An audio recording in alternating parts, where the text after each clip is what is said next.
The number one rule for profitable parlay betting. In this video, I have a special treat for you, as I'm going to be bringing on Dan Abrams, the author of But How Much Did You Lose? And he is going to be discussing with us a very unique parlay betting strategy. This parlay betting strategy is going to help you on a number of different levels, and it's very unique, like consistently profiting off of this strategy. So without further ado, let's jump into the interview and bring Dan on. All right, guys, I'm super excited to bring on Dan Abrams, aka Dr. Raz. You can find him on X at Dr. Raz WSOP. You can also check him out on episode 181 on the Circles Off podcast. That's where I first learned about Dan and his strategies, and then I went ahead and purchased his book, But How Much Did You Lose? And this is available on Amazon. It's going to be linked in the description below. Dan, first and foremost, how you doing? Great, Billy. Good to be here. Thanks. Oh, glad to have you on. So we're going to talk about a specific parlay strategy, but the first thing that I want to ask you is, we talk a lot about expected value and positive expected value and why it's so important, but you talk about this in your book and in the Circles Off podcast. What's so important when it comes to expected growth versus expected value? Yeah, there's a key difference that we really have to think about when we're trying to grow our bankroll the quickest way possible. And that's expected value only takes into account the edge that you have over the odds that you can bet at. It doesn't take into account the risk.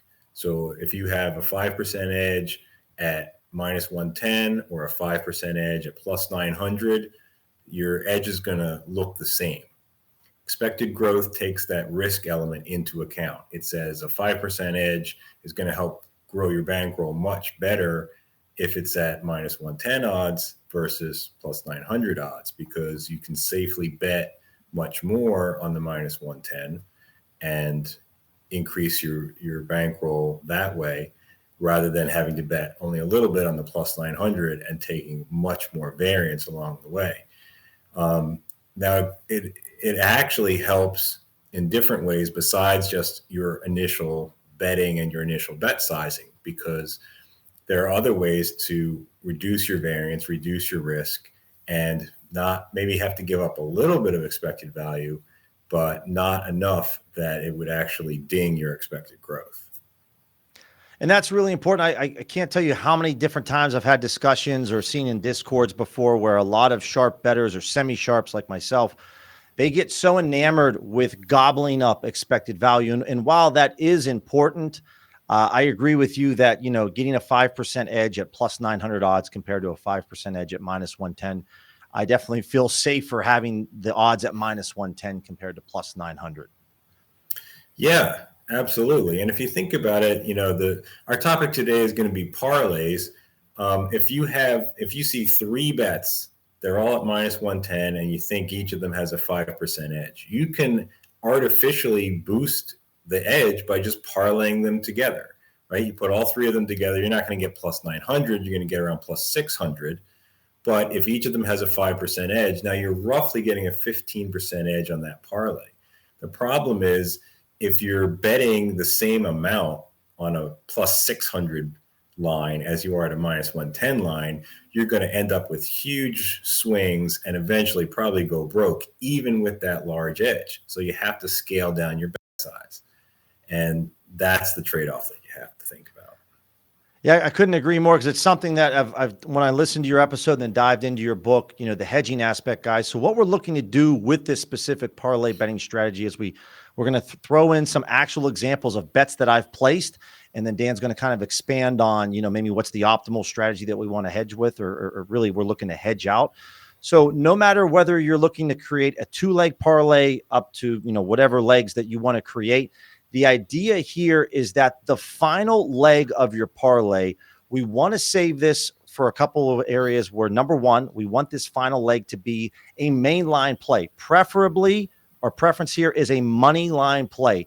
And that final leg of the parlay, we want it to be also on a West Coast game, right? So we're thinking about maybe the NFL slate week 1. Maybe we're going to take the Jets and the Patriots. We're going to bet the Jets money line. We're going to take the Steelers money line taking on Cincinnati. And then we're going to save that third leg of the parlay for either the Sunday night game or the Monday night game, and it's going to be a money line play. So what we're really looking to do is to find legs. Obviously, each individual leg, we want it to have positive expected value. And it doesn't matter if the first couple of legs of your parlay guys are player props. It doesn't really matter. We need to make sure that they're on the East Coast games, right? And it gives us, and then our final leg is going to be on the West Coast, and it's going to be a main line, money line play. And what that's going to allow us to do is if you create a 3-leg parlay, you really only need to hit the first 2 legs of your parlay. And what we're going to do then is look to hedge the final leg. So we're going to get into some specific examples. First up right here is where I had a $5 bonus bet over at FanDuel this past September, the best parlay I ever hit in my life. And as you can see on this 5-leg parlay, I had the first 4 legs fall somewhere between the middle of the week to Saturday and Sunday. And then the last leg of the parlay was the Falcons-Eagles Monday Night Football game, and I had the Falcons on the money line. Now, this was a $5 bonus bet that ended up turning into almost $5,400 of cash. So, Dan, can you kind of explain to the viewers, this is the optimal way that we want to construct our parlays. But when it comes to this final leg, instead of it, like most people like to do, just let it ride, what would be maybe the optimal hedge size? Since we need the Falcons to win, we would want to then place a wager on the Eagles money line for Monday night. Yeah, I mean, this is a great example of one of the best reasons to be making a parlay in the first place is you had a bonus bet that you're going to use at that particular sports book. And whenever you have a bonus bet, you're going to want to put it on some kind of long shot because that's going to enable you to get the highest expected value from that bonus bet. Now, in this case, it was only a $5 bonus bet, but it could have been something, a decent amount larger than that. So you're not really picking the size of your bet, but you are picking the odds at which you're going to do things. And this is a really great way to do it, is to put a parlay together like this. And like you said, make sure that that last leg is going to be something that's going to happen after all the other legs have settled. So you know whether or not you're in a position to hedge, and then make it something like a money line where you're going to be able to get a nice efficient line to make a direct hedge against it. So in this case, this was a big amount of money, even for somebody with a substantial bankroll. And that's going to drive the idea that you can actually increase your expected growth by hedging. Now, you had the underdog in this case. You had the Falcons. So in order to hedge by betting on the Eagles, you'd have to put up a decent amount of money. And we were looking at the odds a little bit, and the Eagles line, we figured the fair odds would be around minus 240 in that case. So if you actually could get minus 240, the optimal thing to do is to just bet enough on the Eagles to hedge out completely so that your payout is the same on the bet on the Eagles and on your overall parlay. In that case, you'd actually have to risk $3,800 on the Eagles in order to do that. So that's a lot of dough, and I understand if that would be difficult for some people to get all of that money together. But you can also do what's called a partial hedge, where you hedge enough to get some profit locked up, but maybe not all of it. As a matter of fact, if you can't find the fair line and you have to pay a little bit of VIG, that's typically the strategy that you want to employ, is to do a partial hedge. So I had worked this out to where if you have a line of minus 250 is the best that you can get, and minus 240 is what you figure fair, you're going to actually size down your parlay, your hedge amount against the parlay in order to optimize your expected growth. Now, there are formulas that I put in my book and that I've talked about that you can use to calculate it, but there's a shortcut. Shortcut is when you're talking about a payout that's X% of your current bankroll, as long as that's not a huge percent, like 30% or more of your current bankroll, what you can do is use that to make your calculation the standard Kelly calculator and say, okay, I'm got 25% of my bankroll could possibly be paid out on this parlay. So I'm going to treat it as if I've got a 25% odds boost to the odds on this Eagles bet. So like I said, if we got Eagles money line at minus 250, if you had been given a 25% odds boost to use on it, that would bring the odds to minus 200. And then you can just plug that into any standard Kelly calculator. You're getting odds of minus 200. Fair odds are minus 240. So that gives you a win probability of about 70%. You run it through the calculator and you get a Kelly fraction of about 12%. That's a lot of money still, but it's going to be optimal to bet against to bet the Eagles in that case, because it's against the parlay that you've already got. Yeah, I agree there. And that's a great breakdown from you. And in terms of, I did end up placing a hedge bet. Now, I didn't work through the math because this was in September and I hadn't found out about you until the end of November, but it was a $2,500 hedge that I did place on the opposite side. And my rationale is that I wanted to make sure I locked in profits. There was no way in hell that I was going to take a $5 bonus bet and watch the last leg lose and not secure some type of profits. So, but I was rooting for I wanted to put enough of money down on the Eagles, but still I ultimately wanted my parlay to win. And that's not maybe a plus EV advice, guys, but I really was pulling for that parlay. But either way, I knew that I was going to walk away with a couple $1,000 in profit. And when we're talking about a $5 bonus bet, that's the optimal way to win. So, yeah, and I think your intuition was great in this situation, because assuming that you were getting a pretty good price, but not quite the fair price on the Eagles, that's about what I calculated that you would want to do, is bet about $2,500. And that way you're locking up $1,000 in profit, but you could still win an additional $3,000 if the Falcons win.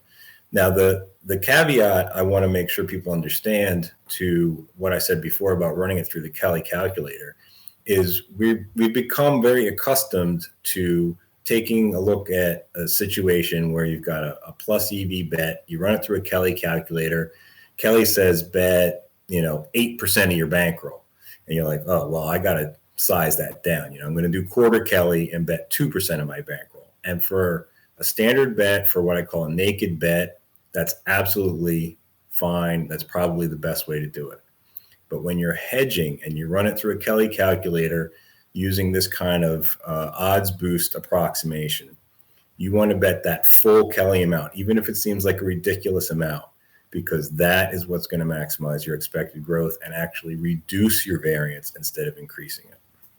That's a great tip. And I really appreciate you breaking that down to the viewer. And obviously, guys, if you have any questions, you can ask myself or Dan on X. We'll be happy to answer any questions that you have. So, as luck would have it, Dan, the very next weekend, FanDuel runs these Thursday night promos where you can get a $5 bonus bet if you don't win your original bet. So I happen to strike again with another 5-leg parlay on a $5 bonus bet, as we're going to look here. But compared to how to optimally run this slip, I followed the same criteria with this parlay, but I made a bit of a mistake, and I got lucky with it. And that is, we hit the first 4 legs on this 5-leg parlay, and I saved the final leg again for a Monday Night Football game, Commanders-Bengals. But the difference here is that I bet Jaden Daniels over 1.5 passing touchdowns, and it's a very big difference in liquidity when you're talking about an NFL money line play compared to an NFL player prop. So, Dan, would you be able to expand at all on this particular 5-leg parlay, and maybe if for the viewers at home, maybe where they don't want to maybe follow the same exact recipe that I cooked up? For sure. It's people don't necessarily think about these things ahead of time, and that's what we're trying to introduce them to, is that kind of strategy of planning ahead. In this case, you probably had an edge, or at least you thought you had an edge on that player prop as the last leg. But like you said, when it comes time to try to find a good hedge against it, you've got 2 problems. One is you're not going to have a very efficient market for a player prop. So you're probably not going to find a great price unless somebody's made a mistake.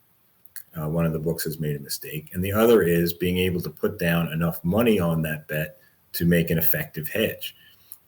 So if we figure that, you're going to somehow find the under at around minus 200, now with the amount of money you stood to win on that bet, you'd have to lay over $800 on that hedge in a very small market, and that's probably not going to happen. So it makes it much more difficult to use this strategy. I agree. And something else that, just for anyone that's at home, like if you are someone that either maybe you forget to hedge out, and I did hedge out of the Jaden Daniels play. I had to place 2 different bets on FanDuel and DraftKings again to lock in profit. But when you are maybe, you're like, you know what, I'm just going to let this game, I'm going to let it play out live. And then maybe I can try to hedge out live while the game's going on. Something that is completely different with FanDuel when it comes to player prop bets and money lines is all throughout the game with the Falcons Eagles, I was getting offered cash out options. When it comes to player prop bets, that wasn't the case. Now, Daniels threw the final touchdown, I believe, in the last 5 minutes of the game. But normally when you're looking to hedge out live of a player prop, not many sports books, if any at all, are going to offer you the option to bet the under live. You're going to have, in certain circumstances, the opportunity to bet the over on that player prop. But even then, it's not optimal. And so that's why with the strategy moving forward, you want to make sure that the final leg of the parlay is sitting on a money line play. So we'll jump into the third ticket, which is, we talk a lot about account priming in sports betting. And there's a lot of various different opinions that people have on account priming. But the idea is that when you're first opening up a new account, the trader at the sports book is looking at your account, and they're looking at everything from your wager activity, what you're wagering on, what time you're placing the bets. They're taking all of this into account to try to profile you as a sports bettor. They're trying to figure out, are you just a casual or are you a sharp, right? And certain books made me throw limits on a little bit quicker. So the next strategy, and I don't think this just works for account priming, but just in general, if you're a sharp bettor, I think to throw some camouflage on yourself as a sharp, this is where this strategy can work out so well that Dan and I are diving into. So on this 3-leg parlay that I put together for just $25 over at BetMGM, it's a 3-leg parlay. And again, the first 2 legs had already hit. And I had about 40 minutes or so before the Warriors-Mavericks game tipped off.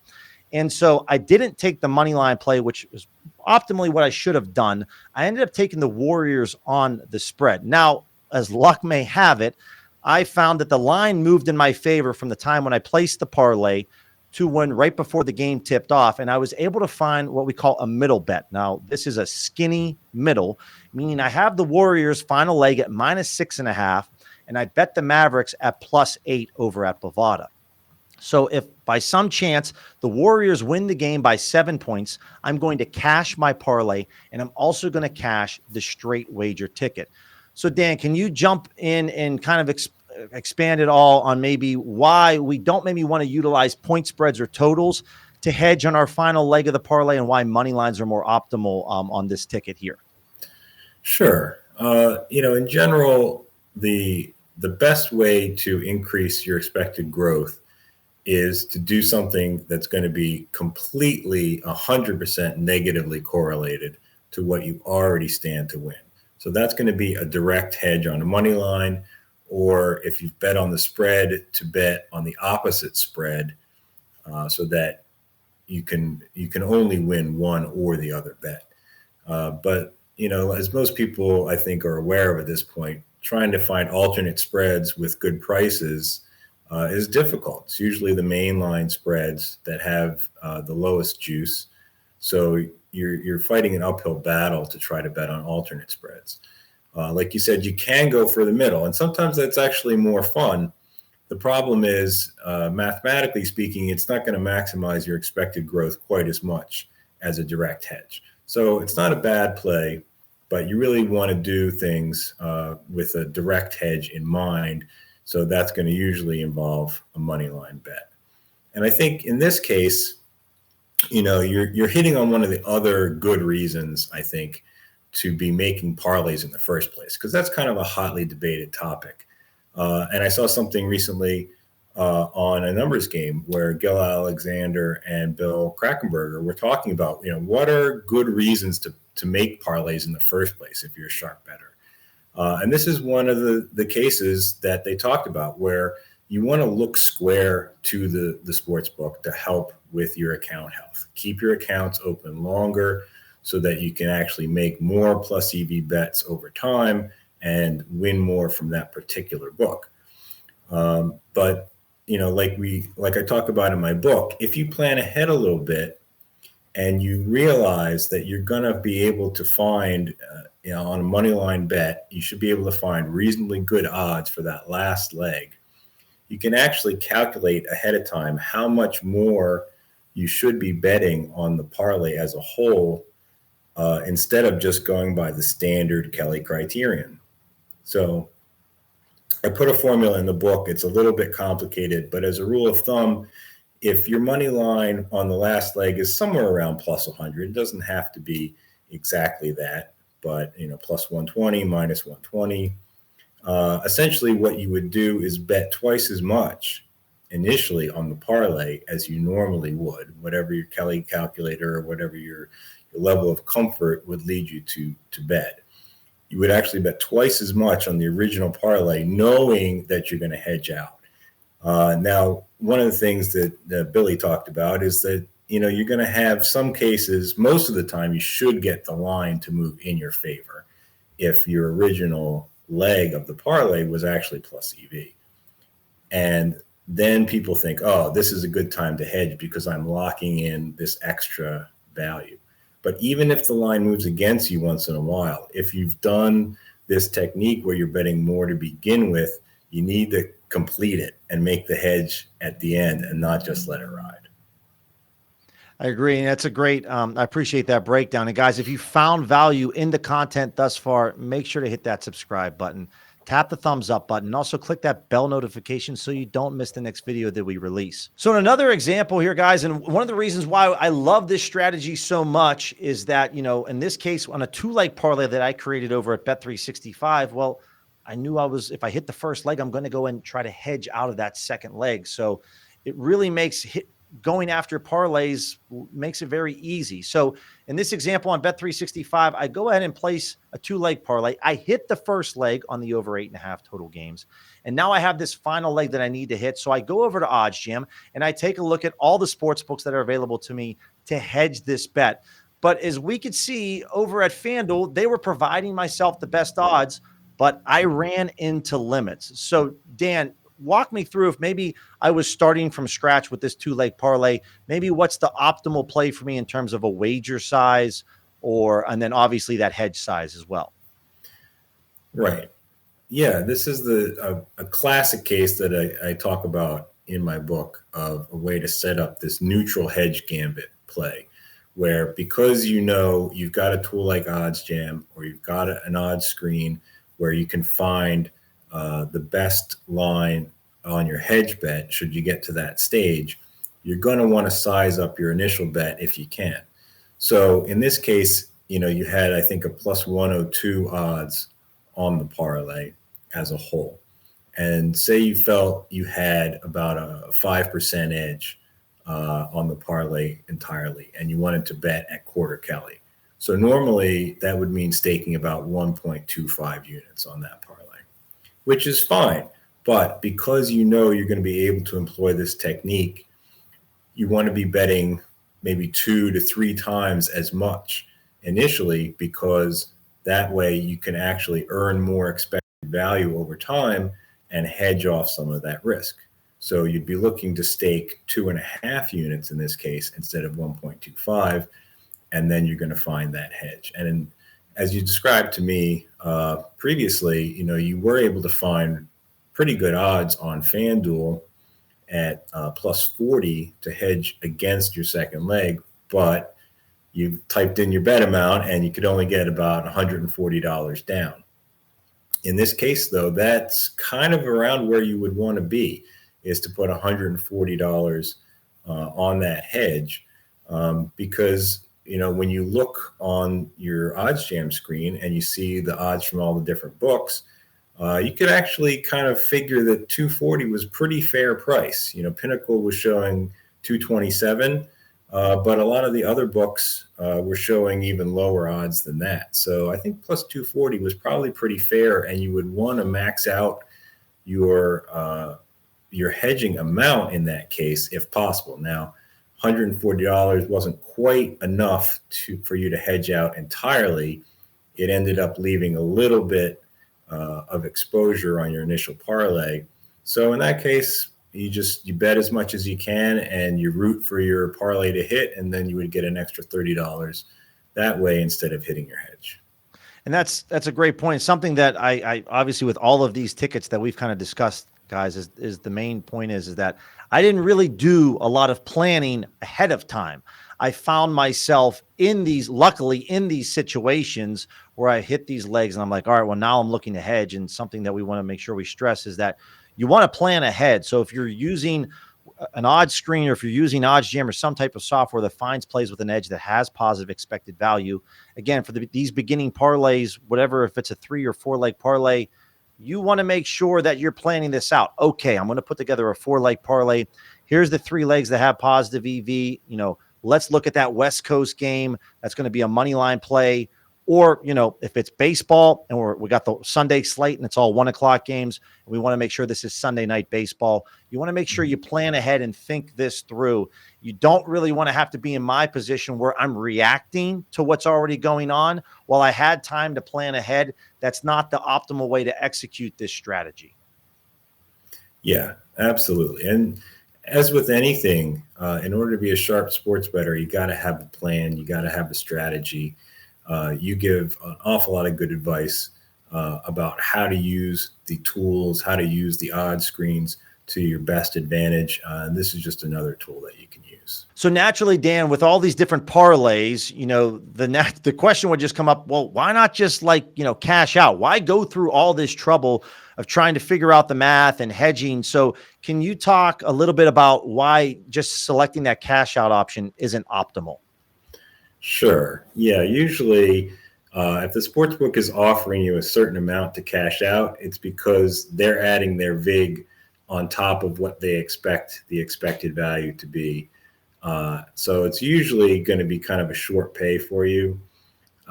And if you're hedging, you get to choose which book you're going to trust to make the odds, and you get to choose which one you're going to play against. So you look at your OddsJam screen, you've got 8 different books to choose from. You're going to pick the best odds, or maybe the one with the second best, but that's got the most liquidity, so you can get down as much as you need to. With the cash out option, even in the best of cases, you're locked into what that book thinks the appropriate odds are going to be, and then they add the VIG on top of it. And to make matters worse, with some of these bets where you were using a bonus bet, or if some of your viewers are using a profit boost or an odds boost that requires you to make a parlay, which is one of the common ways that people are playing parlays now, when they offer you a cash out, they're not taking into account that odds boost. They're not taking into account that it was a bonus bet. So they're going to short pay you even worse on those kind of plays if you hit the cash out button. I agree. And I really learned this firsthand on that 5 leg parlay when I hit for the Falcons money line, was just that the cash out options are just, if you're putting together a $10 or $25 parlay, you're not maybe taking a big account into the fact that the cash out option, but on a parlay that can pay you out over $5,000, I mean, we're talking a cash out option might leave you a couple $100 easily short, if not more. And that's a massive difference when you come into a situation like I did in September, where you happen to hit the parlay of your life. You want to make sure you're extracting as much money as you possibly can. Absolutely. And people, like to say things about, well, you shouldn't hedge unless it's life-changing money. It's not exactly accurate. You shouldn't hedge unless it's bankroll changing money. It might not change your life, but if you have a $2,000 bankroll and you have a parlay that could pay out $1,000, that changes your bankroll overnight. Now your bet sizing is going to go up 1.5x if you hit that parlay. So all of your plus EV plays that you make the next week, the next month, are going to mean that much more.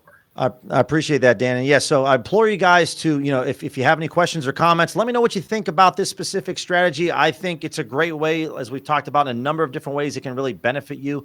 And if you're maybe having some difficulty with parlays, this is going to be just a different type of strategy that you can utilize that's going to maybe provide you more hedging opportunities. And I think it's really going to help with account health. But the idea here is you really want to plan these things out. And if you want to reach out to Dan on X, it's going to be Dr. Raz, WSOP. And make sure, guys, that you pick up a copy available on Amazon.